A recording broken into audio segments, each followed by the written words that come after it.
Hola, ¿qué tal? Bienvenidos a Lección Conoceret. Estamos a jueves 2 de mayo estudiando la lección titulado La obediencia, el fruto de la fe. Empezamos leyendo Romanos 3, 27 al 31. Nos dice, ¿dónde pues está la jactancia?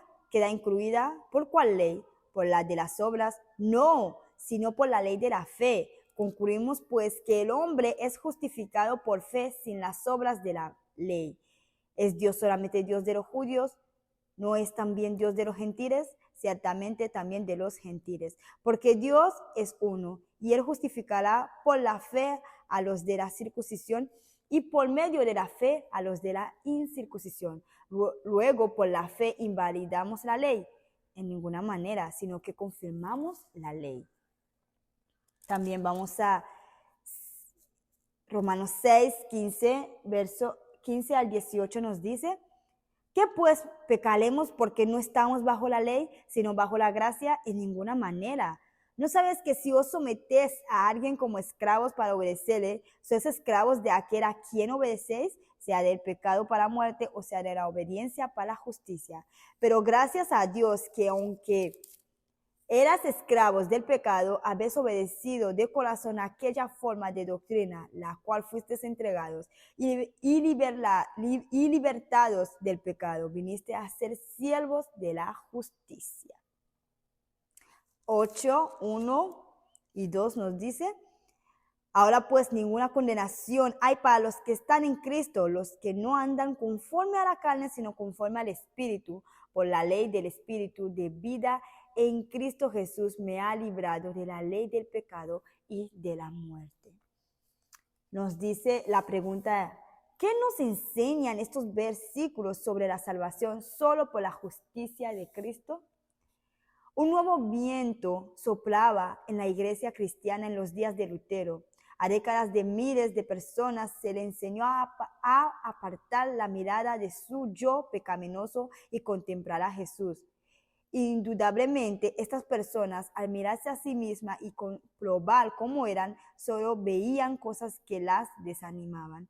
¿Qué creyente no tiene la misma experiencia actualmente? Por eso tenemos que mirar a Jesús. La gracia de Dios nos cambia. Cierto día, John Wesley asistió a una reunión molada en Londres. Wesley quedó asombrado mientras escuchaba la lectura de la introducción de Lutero a Romanos. Por primera vez en su vida empezó a entender el Evangelio. Algo se conmovió en su interior y se sintió extrañamente atraído por este Cristo que había dado su vida por él. Exclamó, sentí que confiaba en Cristo, solo en Cristo para la salvación y tuve la seguridad de que Él había quitado mis pecados, aún los míos, y me había salvado de la ley del pecado y de la muerte.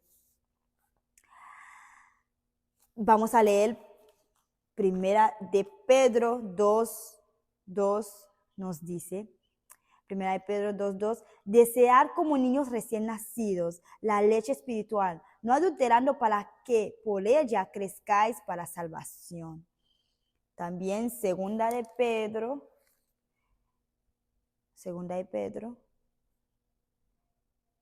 3:18 nos dice, antes bien, creced en la gracia y en el conocimiento de nuestro Señor y Salvador Jesucristo.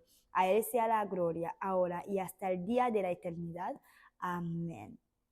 También vamos a leer Colosenses 1, verso 10, nos dice así, para que andéis como es digno del Señor, agradándole en todo, llevando fruto en toda buena obra y creciendo en el conocimiento de Dios.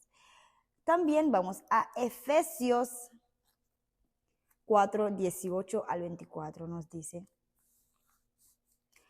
teniendo el entendimiento entenebrecido, ajenos de la vida de Dios por la ignorancia que en ellos hay por la dureza de su corazón, los cuales después que perdieron toda sensibilidad se entregaron a la lascivia para cometer con avidez toda clase de impureza. Mas vosotros no habéis aprendido así a Cristo.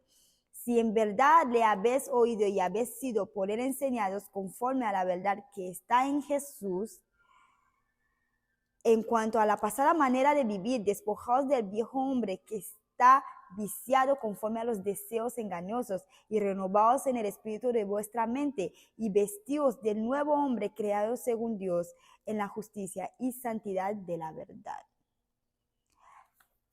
¿Qué verdades vitales revelan estos pasajes sobre la vida cristiana? Los reformadores estudiaban sistemáticamente la palabra para descubrir más verdades. No contentos con el statu quo ni con una experiencia religiosa rígida con un poco o ningún crecimiento, anhelaban constantemente conocer mejor a Cristo. Muchos cristianos de la Edad Media que creían en la Biblia pagaron un precio muy alto por su determinación. Fueron torturados, encarcelados, exiliados y ejecutados. Confiscaban sus propiedades, quemaban sus casas, asolaban sus tierras y perseguían a sus familias. Cuando los expulsaban de sus hogares, buscaban a una ciudad cuyo arquitecto y constructor es Dios. Hebreos 11, verso 10. Cuando los torturaban, bendecían a sus torturadores, y cuando languidecían en oscuras y húmedas mazmorras, reclamaban las promesas de Dios de un mañana mejor. Aunque su cuerpo estaba confinado, eran libres, libres en Cristo, libres en las verdades de la palabra, libres en la esperanza de su propio regreso. Al mirar a ti mismo, ¿qué esperanza de salvación tienes? ¡Wow! Qué pregunta, ¿no? Creo que nos va a tocar pensar mucho esta semana, en este día, sobre esta pregunta. Gracias por acompañarme. Déjame tu comentario abajo y vamos a seguir estudiando, porque esas lecciones es para nuestro crecimiento día a día, porque sabemos que estamos en un conflicto y debemos prepararnos